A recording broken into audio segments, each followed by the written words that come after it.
Assalamualaikum warahmatullahi wabarakatuh. Perkenalkan, nama saya Yolanda Helmida Putri dari jurusan Akuntansi Mercu Buana. Saya akan mempresentasikan mata kuliah perekonomian di Indonesia untuk memenuhi tugas besar 2.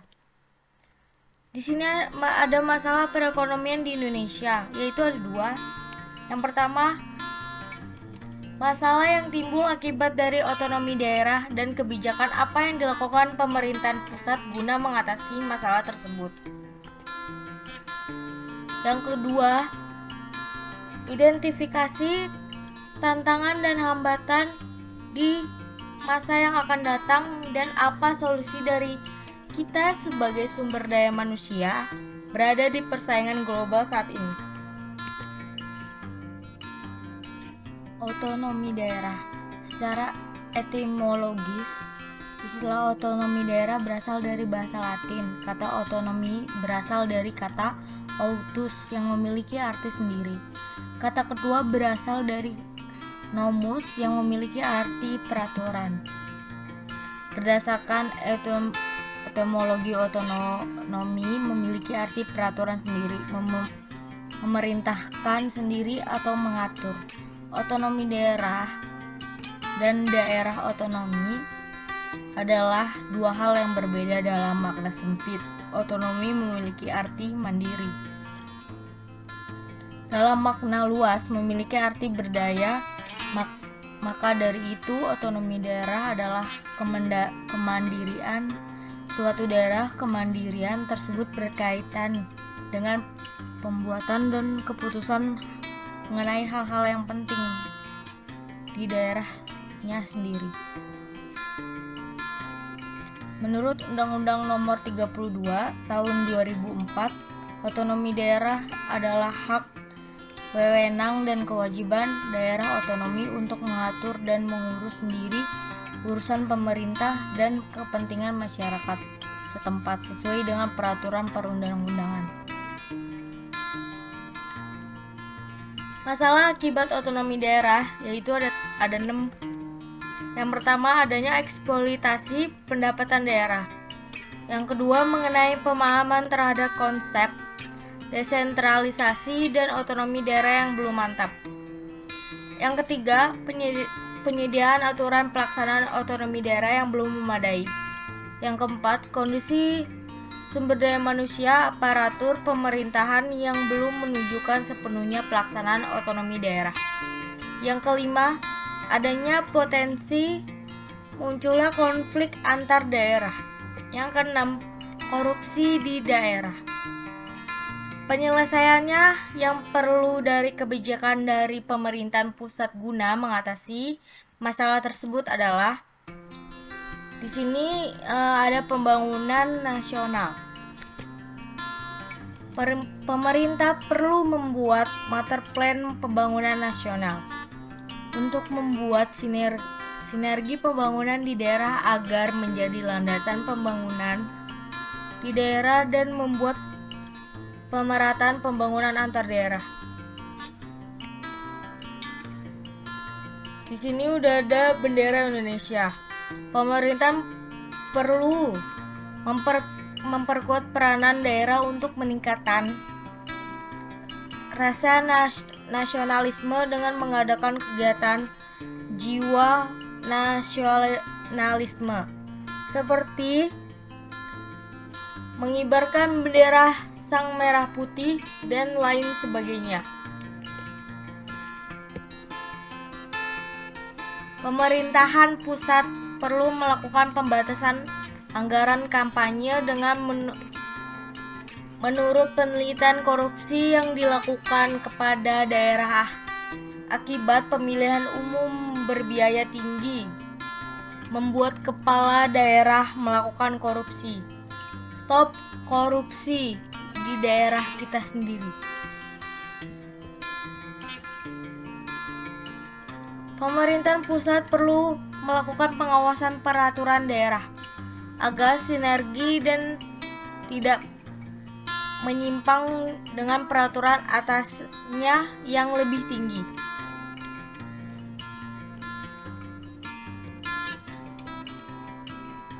Pemerintahan pusat melarang anggota keluarga kepala daerah untuk memajukan pemilihan daerah atau surat suara untuk mencegah pembentukan dinasti politik. Pemerintahan perlu meningkatkan kontrol terhadap pembangunan di daerah dengan melakukan pemilihan mendagri yang mengkapabilitas untuk mengawasi pembangunan daerah.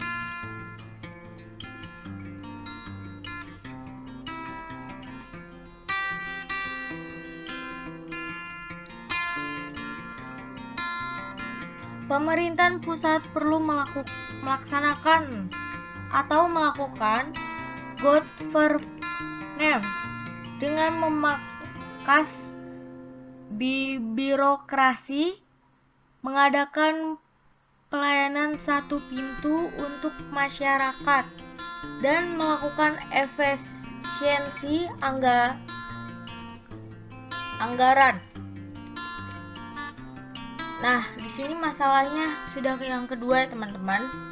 Tantangan dan hambatan di masa yang akan datang dan apa solusinya?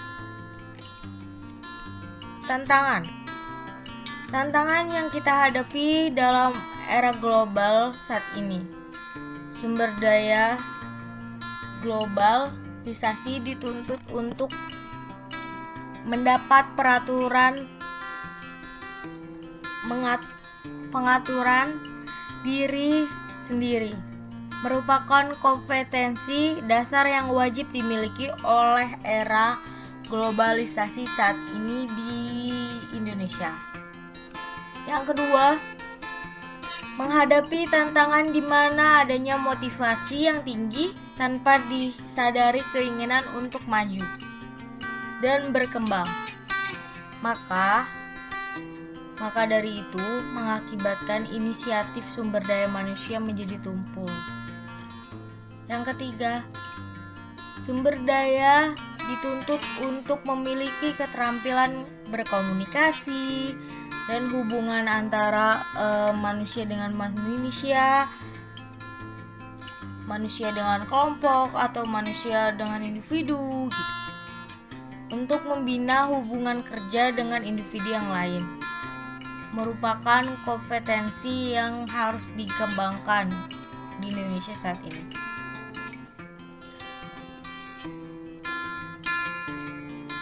Sumber daya di era globalisasi dituntut untuk memiliki kemampuan mengembang budaya bangsa. Walaupun batas-batasan negara semakin kabur, tetapi sumber daya manusia di Indonesia tidak boleh hilang identitas dan ataupun jati dirinya sendiri. Karena nilai-nilai kepribadian bangsa dan budaya perlu untuk tetap diperliharakan. Karena adanya identitas kita mempermudah untuk orang itu kemanapun pergi. Jadi kita dibebaskan kalau adanya identitas. Nah, yang kelima, di era globalisasi dituntut untuk memiliki kemampuan teknikal dan profesional karena proses belajar agar sumber daya manusia kita selain memiliki wawasan, kita memiliki pikiran yang luas, tetapi memiliki spesialisasi sehingga tidak mudah ditiru oleh manusia dari negara-negara lain.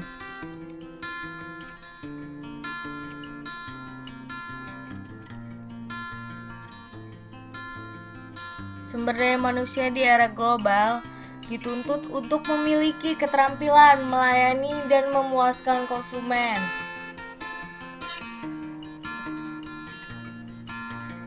karena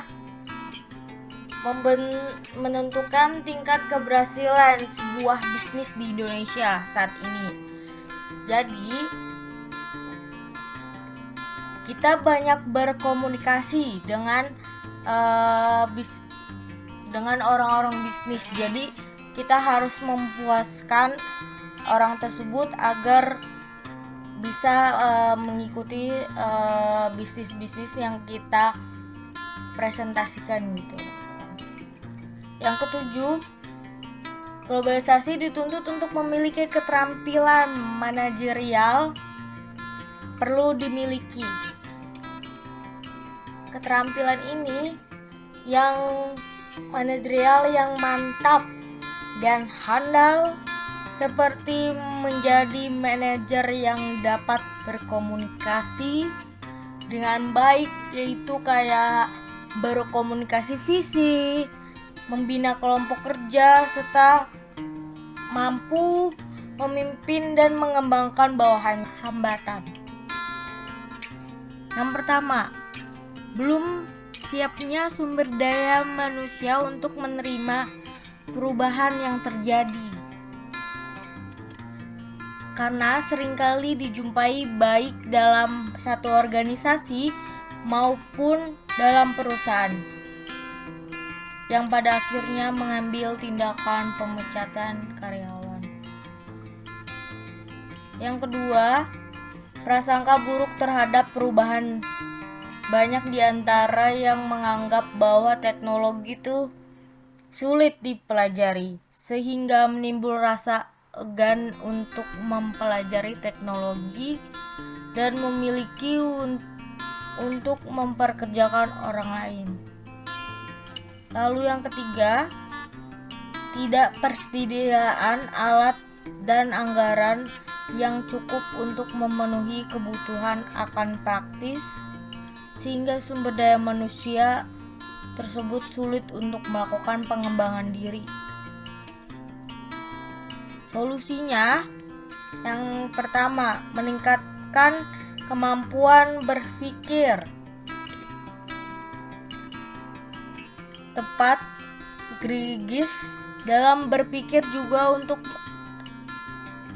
dilakukan demi menghadapi era globalisasi. Kita harus mengelola apapun yang ada dalam pikiran kita, yang maupun hal positif walaupun negatif. Lebih baiknya kita berpikir ke arah positif. Yang kedua, meningkatkan kompetensi diri dalam menghadapi persaingan. Diri menjadi bagian yang tidak bisa dilepaskan. Kita selalu ingin belajar dan mengetahui tentang segala sesuatu. Bahkan selalu ingin berbeda dari yang lainnya dalam konteks positif, sebab hanya orang-orang selalu bergerak dan berubah mengikuti perkembangan zaman yang siap menghadapi hidup. Yang ketiga, meningkatkan keterampilan hidup atau life skill. Cara menghadapi globalisasi dapat dilakukan dengan meningkatkan keterampilan hidup sebagai modal gaya sains. Selagi pun daya tahan dalam menghadapi persaingan dalam era globalisasi tanpa memiliki life skill, maka kita akan sangat mudah terbawa arus negatif dari globalisasi. Life skill, teman-teman. Meningkatkan kepercayaan diri. Memiliki kepercayaan diri dan keberanian juga menjadi salah satu dengan memiliki sikap tersebut. Maka kita memiliki kekuatan dan kebutuhan agar tidak mudah terombang-ambing dari arus perubahan dari globalisasi serta efek negatif. Jadi sebenarnya di perusahaan itu kita selalu percaya diri. Jadi kita nggak bisa dibodoh-bodohi oleh orang-orang bisnis, walaupun kita sebenarnya tahu triknya dia gimana gitu.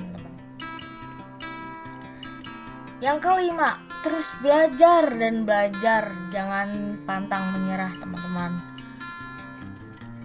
Itu dibutuhkan dalam era globalisasi, karena salah satu cara menghadapi globalisasi memiliki kebiasaan terus belajar. Maka kita memiliki wawasan, pengetahuan, ilmu yang semakin luas, teman-teman. Kita sanggup bersaing di era globalisasi dan tampil menjadi pribadi yang unggul dan berkualitas. Maka dari itu kita harus terus belajar, teman-teman. Menggunakan pengembangan iptek, mengikuti perkembangan iptek. Hal ini dilakukan agar masyarakat Indonesia mampu menyaring informasi yang baik dan bermanfaat, serta tidak dibodoh-bodohi dengan berbagai bisnis atau informasi di luar sana. Informasi di luar sana banyak yang hoax, teman-teman. Jadi kita tidak mudah dibohongi, teman-teman.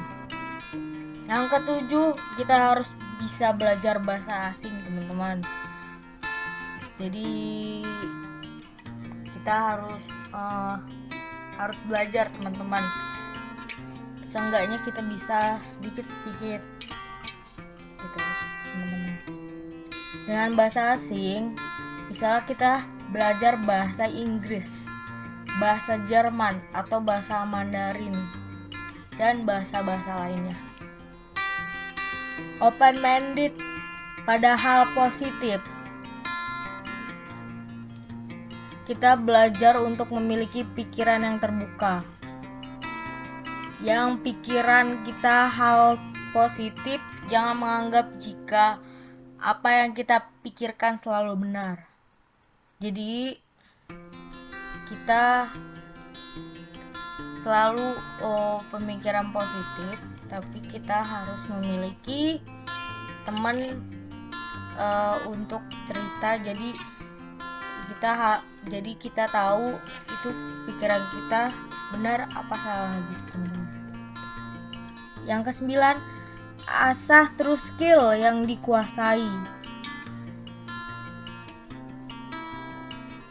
Akan mendapatkan nilai tambah. Jangan menganggap skill hanya sebuah keterampilan yang biasa saja, sebab bisa jadi skill tersebut yang bisa membawa kita menuju kesuksesan.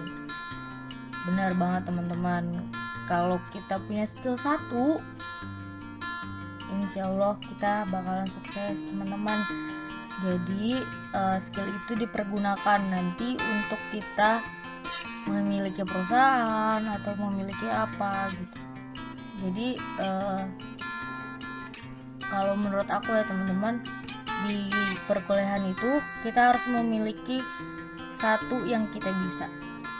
Jadi kayak misalnya kita di jurusan aku nih, jurusan akuntansi, jadi kita bisa kayak skill kamu menguasai skill di mana gitu, di perpajak atau audit atau laporan keuangan gitu, teman-teman.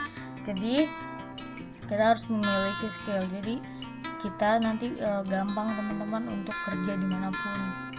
Itu mempermudah kita sebenarnya. Nah, teman-teman, sekian dari presentasi saya. Wassalamualaikum warahmatullahi wabarakatuh.